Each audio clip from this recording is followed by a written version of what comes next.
The morning of my college graduation started like every other significant day in my life, with my family finding new ways to remind me I was the disappointment. I sat in my cramped studio apartment, carefully pressing the wrinkles out of my cap and gown while listening to Mom on the phone through paper-thin walls. "Yes, we'll be there for the ceremony," she was saying to someone, probably Aunt Linda. "Though honestly, it's just a formality at this point. 4 years of barely scraping by, living in that awful little place, working at that coffee shop. I keep telling David we should have just put the money toward Marcus's law degree instead. Marcus, my golden child older brother who'd sailed through Harvard Law on Dad's connections and credit cards, never working a day in his life. The same Marcus who was currently living in Mom and Dad's pool house at 28, finding himself between trust fund disbursements. I pulled my phone from the charger and saw the usual family group chat. Everyone discussing graduation plans without actually including me in the conversation. Dad had written, "Reserved parking for 2 p.m. ceremony. Marcus, bring the good camera. We'll make this quick and get dinner after." No one had asked if I wanted to go to dinner. No one had asked if I had other plans. For 4 years, they'd treated my education like an expensive hobby they were funding out of obligation, not investment. Every semester, Dad would sigh dramatically while writing the tuition check, muttering about throwing good money after bad. What they didn't know, what they'd never bothered to ask about, was that I'd been working 60-hour weeks at 3 different jobs to cover my living expenses. The coffee shop job they knew about because they'd seen me there once and spent 20 minutes lecturing me about wasting my degree. They didn't know about the late-night tutoring sessions where I helped struggling students with organic chemistry, or the research assistant position I'd held for 3 years under Dr. Patricia Hendricks in the molecular biology lab. They especially didn't know about the conversations I'd been having with Harvard Medical School's admissions committee for the past 6 months. I arrived at the university's main auditorium 90 minutes early, partly to help with setup as requested by Dean Morrison, but mostly to avoid the inevitable pre-ceremony lecture from Dad about realistic expectations and backup plans. The morning was crisp and clear, one of those perfect May days that made the campus look like something from a postcard. "Sarah." Dr. Hendricks spotted me immediately, her face lighting up with genuine pride. "There's our star researcher. Are you ready for today?" Dr. Hendricks was the kind of professor who actually cared about her students as human beings, not just grade point averages. She'd been my faculty advisor since sophomore year and had become something of a mentor. More importantly, she'd been the one to recommend me for the research scholarship that had been quietly covering my lab fees and textbook costs. "Ready as I'll ever be," I said, adjusting my cap nervously. "My family's coming, so that should be interesting." Her expression softened. In 3 years of working together, she'd gotten enough glimpses into my family dynamics to understand what interesting meant. "Well, I think they're going to be very surprised today." Before I could ask what she meant, Dean Morrison approached with his characteristic warm smile. "Sarah, perfect timing. I wanted to run through the special announcements with you one more time." "Special announcements?" My stomach dropped. I thought I was just receiving my diploma with everyone else. Dean Morrison and Dr. Hendricks exchanged a look I couldn't quite read. "Well, yes, but there are a few other items we need to address. Don't worry, it's all good news. We'll brief you fully in about an hour." Families began filtering into the auditorium around 1:30, and I spotted my parents immediately. Dad wore his "I'm doing this under protest" expression, the same one he'd worn to every school play, science fair, and academic award ceremony throughout my childhood. Mom had dressed appropriately for the occasion but kept checking her watch as if she had somewhere more important to be. Marcus arrived fashionably late, of course, wearing sunglasses indoors and carrying the good camera Dad had mentioned, though he spent more time taking selfies than actual family photos. My younger sister Emma sat between Mom and Dad, scrolling through her phone with the practiced boredom of a high school junior who'd been dragged to another family obligation. They'd saved me a seat technically, but it was at the end of the row where I'd have to climb over people to reach it. The universal family seating arrangement that said, "You're included but barely." "There she is," Dad said as I approached, his voice carrying that particular tone of resigned tolerance.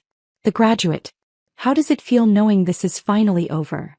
"Expensive," Mom added helpfully. $23,000 a year for 4 years. Plus living expenses, books, that computer you insisted you needed. Don't forget the coffee shop uniform," Marcus chimed in, lowering his sunglasses to look at me.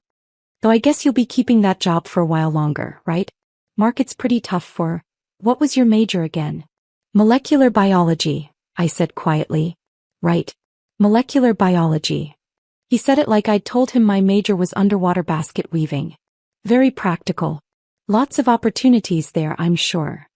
Emma didn't look up from her phone. Can we just get this over with? I'm supposed to meet Jessica at the mall at 4. I took my seat and tried to focus on the positive. In 2 hours this would all be over. I'd have my diploma, I'd be officially done with undergraduate studies, and I could move forward with the next phase of my life. Whatever that looked like. The ceremony began promptly at 2 p.m. with the traditional processional. Students filed in by department and I walked with my fellow biology majors, most of whom had family members cheering enthusiastically from the audience. I could see my parents in their seats, Dad already looking like he was calculating how much longer this would take. Dean Morrison took the podium with his usual commanding presence. He was the kind of academic leader who commanded respect without demanding it, soft-spoken but authoritative, with silver hair and wire-rimmed glasses that made him look like Central Casting's idea of a distinguished university dean. Welcome, families and friends, to our 156th commencement ceremony, he began. Today we celebrate not just the completion of academic requirements, but the beginning of new chapters in the lives of 847 remarkable young people. The opening remarks followed the standard template: acknowledgments of faculty, recognition of families, reminders about cell phone courtesy. I half-listened while scanning the audience, noting which families had brought elaborate flower arrangements and professional photographers. The Hendersons in the third row had what appeared to be a small film crew documenting their daughter's graduation. My family sat in their assigned seats like they were enduring a mandatory corporate training session. Before we begin conferring degrees, Dean Morrison continued, I'd like to take a moment to recognize some exceptional achievements within this graduating class.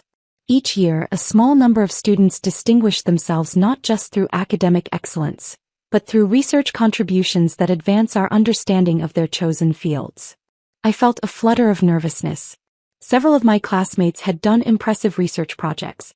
Jennifer Martinez had published a paper on sustainable agriculture. Robert Kim had developed a new statistical model for predicting climate patterns. I hoped my work with Dr. Hendricks on protein synthesis mechanisms would at least get an honorable mention. This year's recipient of the Outstanding Undergraduate Research Award has spent 3 years investigating novel approaches to protein folding that could revolutionize how we understand Alzheimer's disease progression. Her work has already been accepted for publication in the Journal of Molecular Biology, and she's been invited to present her findings at the International Conference on Neurodegenerative Diseases this fall. My heart started beating faster. The protein folding research was my project, but I'd had no idea it was being considered for any awards.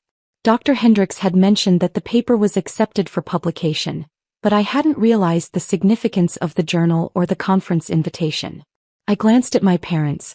Dad was whispering something to Mom, probably calculating parking meter time. Sarah Elizabeth Thompson, would you please join me on stage? The sound of my name through the auditorium speakers hit like a physical force. Several hundred people turned to look at me, including my family, whose expressions ranged from confused to mildly annoyed that I was delaying the ceremony.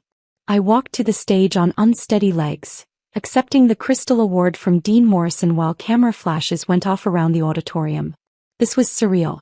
In 4 years of college, my family had never seen me receive any kind of recognition. Most of my academic achievements had been announced through emails or department newsletters they'd never bothered to read. Furthermore, Dean Morrison continued, his voice carrying clearly through the auditorium sound system, Ms. Thompson's research excellence has earned her a full scholarship to Harvard Medical School, where she'll be joining their MD-PhD program this fall. The scholarship covers full tuition, living expenses, and research funding for the next 8 years. The auditorium erupted in applause. I stood on the stage holding my award, trying to process what had just happened. Harvard Medical School. Full scholarship. 8 years of funding. This was everything I'd dreamed about but had been too afraid to hope for. I looked out at the audience and found my family. Dad's mouth was hanging open. Mom had gone completely pale. Marcus had actually removed his sunglasses, staring at me like I'd suddenly sprouted wings. Even Emma had looked up from her phone. The scholarship committee was particularly impressed, Dean Morrison continued, by Ms. Thompson's ability to maintain a 4.0 GPA while working multiple jobs to support herself. They noted that her dedication to both academic excellence and financial independence demonstrates the kind of character they seek in future physician researchers. Working multiple jobs. Financial independence. I watched my parents' faces as the implications hit them. They'd spent 4 years complaining about the cost of my education, never realizing that I'd been covering most of my actual expenses myself. The tuition they'd grudgingly paid was only part of the story. Ms. Thompson will begin her studies at Harvard this fall, where she'll be working with Dr. Amanda Foster, one of the world's leading researchers in neurodegenerative diseases. We expect great things from this exceptional young woman. I somehow made it back to my seat through continued applause, still clutching the Crystal Award. My roommates, fellow biology majors who'd become friends over late-night study sessions, were beaming at me with genuine excitement. "Sarah, that's incredible," whispered Jessica, who'd been my lab partner for 2 years. "Harvard Medical School. We had no idea you were even applying." That was intentional. I'd kept my medical school applications private because I couldn't bear the thought of my family's reaction if I'd been rejected. Better to apply quietly and deal with disappointment alone than to give them another opportunity to lecture me about unrealistic expectations. The rest of the degree conferral proceeded normally, but I barely heard any of it. My mind was spinning with the reality of what had just happened. Harvard Medical School. Full funding. MD-PhD program. I was going to be a doctor and a researcher. I was going to spend the next 8 years at one of the most prestigious medical schools in the world, working with leading experts in neurodegenerative diseases. And my family had just learned all of this at the same time as several hundred strangers.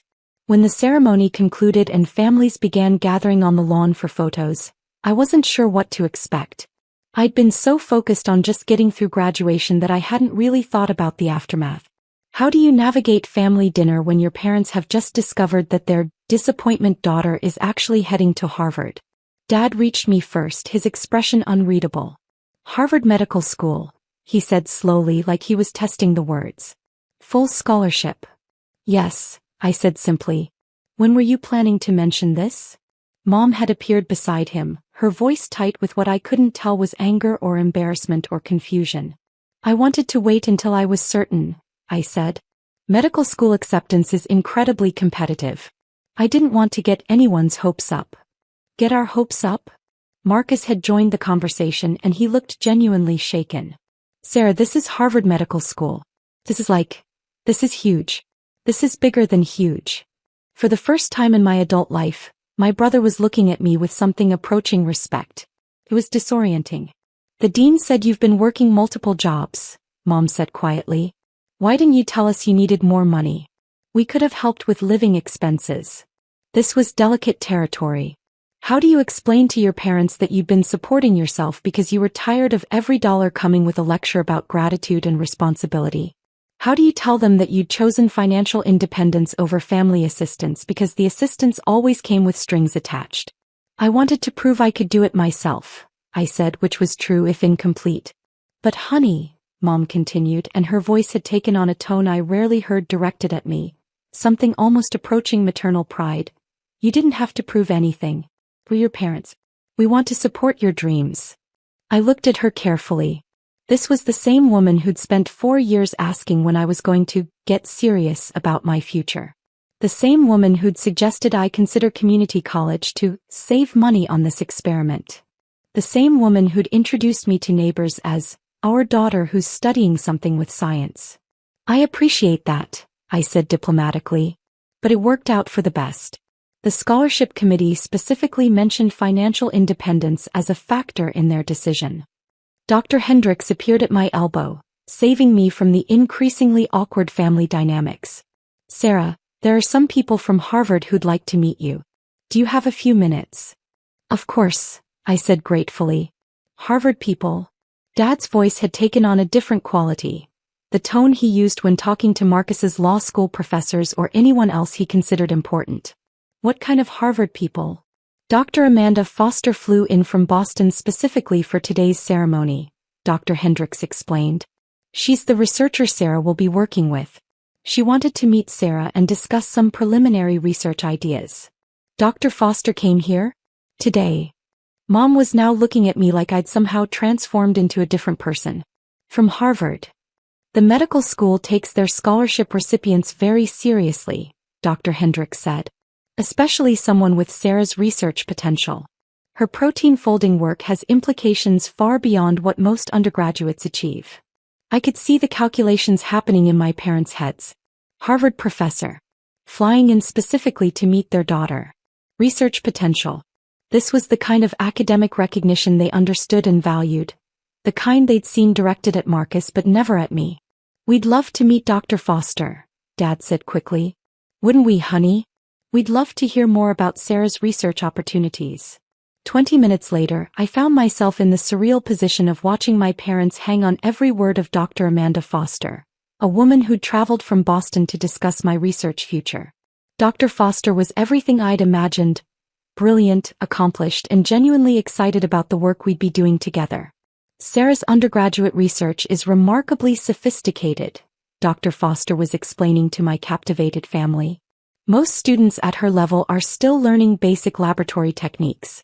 Sarah has identified novel protein interactions that could lead to early intervention strategies for Alzheimer's patients. Early intervention, Dad repeated like he was taking mental notes. That sounds very important. It could change how we approach neurodegenerative diseases, Dr. Foster confirmed. Sarah's work has the potential to help millions of people. That's why Harvard was so eager to secure her for our program. Marcus, who'd been unusually quiet, finally spoke up. What kind of timeline are we talking about? For the research, I mean. The MD-PhD program is 8 years, Dr. Foster explained. 4 years of medical school coursework, then 3 to 4 years focused on research and dissertation. By the time Sarah graduates, she'll be both a practicing physician and a research scientist. She'll have her choice of positions at any major medical center or research institution in the world. Any major medical center, Mom repeated softly. In the world. The conversation continued for another 20 minutes, with Dr. Foster outlining research opportunities, potential collaborations with other institutions, and the kind of career trajectory I could expect. My family listened with the kind of attention they usually reserved for Marcus's law school stories or Dad's business meetings. When Dr. Foster finally excused herself to catch her flight back to Boston, promising to stay in touch over the summer, my family and I were left standing on the lawn in awkward silence. So, Emma said finally, I guess you're really smart? It would have been funny if it wasn't so representative of how little my family actually knew about my academic life. Emma was 17. She'd lived in the same house with me for most of her life, but she'd apparently never noticed that I'd graduated valedictorian from high school, earned a full scholarship to college, or spent the last 4 years maintaining perfect grades while working multiple jobs. I've always been really smart, I said gently. You just never asked. That hit harder than I'd intended. The silence stretched uncomfortably until Marcus cleared his throat. Look, Sarah, he said, and his voice had lost its usual condescending edge. I think we owe you an apology. A big one. We haven't been paying attention. To what you were accomplishing, I mean. You've been working multiple jobs, Mom said, and she sounded almost stricken. While maintaining perfect grades. While doing research that impressed Harvard Medical School. And we've been treating you like. She didn't finish the sentence, but she didn't need to. We all knew how they'd been treating me. Like the family disappointment, I finished quietly. Dad winced. Sarah, honey, that's not. We never thought you were a disappointment. I looked at him steadily. Dad, 3 hours ago you whispered to Mom that you were finally done wasting money on this failure. The color drained from his face. He'd forgotten I was sitting close enough to hear him, or maybe he just hadn't cared at the time. I didn't mean, that was just. I was frustrated about the expense, not about you personally. You told Aunt Linda that the money would have been better spent on Marcus's law degree, I continued. You've introduced me to your colleagues as our daughter who's studying something with science. You gave Marcus a new BMW for graduating high school, but when I graduated valedictorian, you took us to Applebee's. Each example hit like a physical blow. I wasn't trying to be cruel, But 4 years of accumulated dismissal and condescension had to be addressed if we were going to have any kind of honest relationship moving forward. I think, Mom said carefully, that we've made some serious mistakes in how we've supported you. Or failed to support you. The question now, I said, is what happens next? It was a fair question. In 3 months, I'd be moving to Boston to begin medical school. 8 years of education stretched ahead of me, followed by residency, fellowship, and hopefully a career in academic medicine. I was about to embark on a path that would likely keep me busy and geographically distant for the next decade. Did I want my family to be part of that journey? Did they want to be part of it? And if so, how did we rebuild a relationship that had been based on their fundamental misunderstanding of who I was and what I was capable of? We'd like to be better, Dad said finally. We'd like to understand what you're doing and support it properly. If you'll give us the chance. We're proud of you, Mom added, and her voice caught slightly. We should have been proud of you all along, but we're proud of you now. Harvard Medical School, Sarah. Our daughter is going to Harvard Medical School. That sounds wonderful, Dad said, though I could tell he was still processing the fact that his failure daughter had been personally recruited by Harvard Medical School. The position pays $48,000 for 3 months, I continued. Plus research publication bonuses. Dr. Hendricks thinks we'll have 2 more papers accepted before I leave for Boston. $48,000 for a summer research position. That was more than Marcus had made in his entire first year out of law school, back when he was actually practicing law instead of finding himself in the pool house. 48,000, Emma repeated. For 3 months. Research scientists are well compensated, I said. Especially when their work has commercial applications. The protein folding research has already attracted interest from 3 pharmaceutical companies. I could see my family recalculating everything they thought they knew about my career prospects. This wasn't just academic achievement. This was practical financial success. The kind of success they understood and respected. Sarah, Marcus said slowly, I think I owe you a really big apology. Like a really, really big apology. We all do, Mom said firmly. Starting with dinner tonight. A proper celebration dinner. Wherever you want to go. And dessert, Emma added. Really good dessert. Like expensive dessert. I looked at my family, my flawed, dismissive, occasionally impossible family, and felt something I hadn't experienced in years. Hope. Not for perfection but for better. For the possibility that they could learn to see me as I actually was, rather than as their preconceived notion of what I should be. I'd like that, I said. But can we go somewhere that doesn't have a kids' menu? I'm 22 and heading to Harvard Medical School. I think I've earned the right to eat somewhere with cloth napkins. Dad laughed. Actually laughed, not the polite chuckle he usually offered when I attempted humor. Cloth napkins it is. The fanciest restaurant in town. Our future doctor deserves the best. Future doctor. Our future doctor. It was the first time I'd heard genuine pride in his voice when he talked about my future, and it meant more than I'd expected.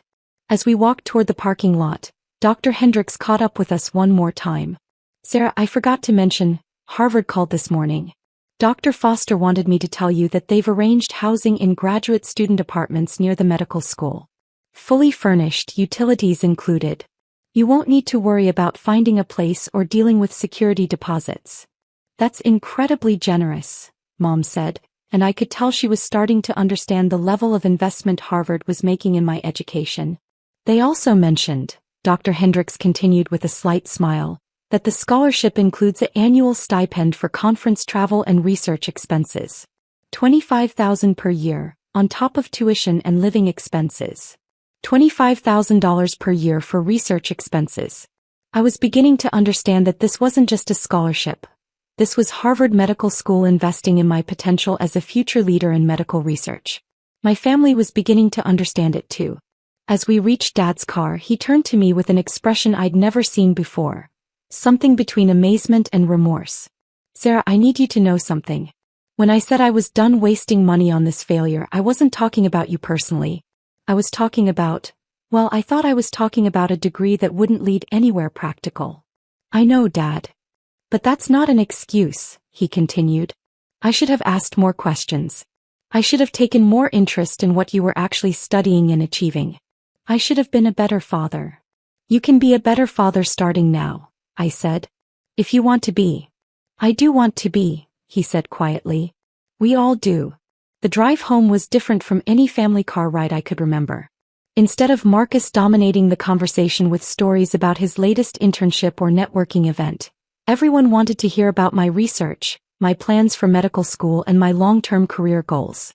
For the first time in years, I was the center of positive family attention. Not because I'd caused a problem or needed correction, but because they were genuinely interested in my life and proud of my achievements.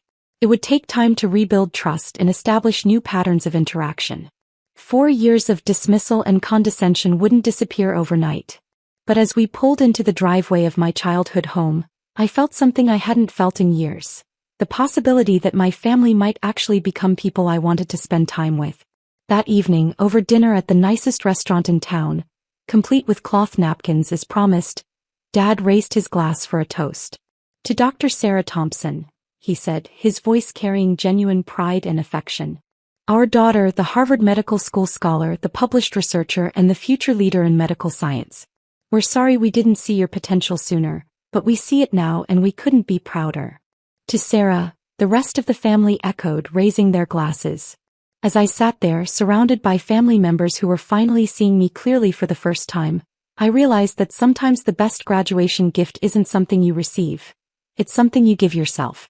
The gift of proving once and for all exactly who you are and what you're capable of achieving. Harvard Medical School was just the beginning.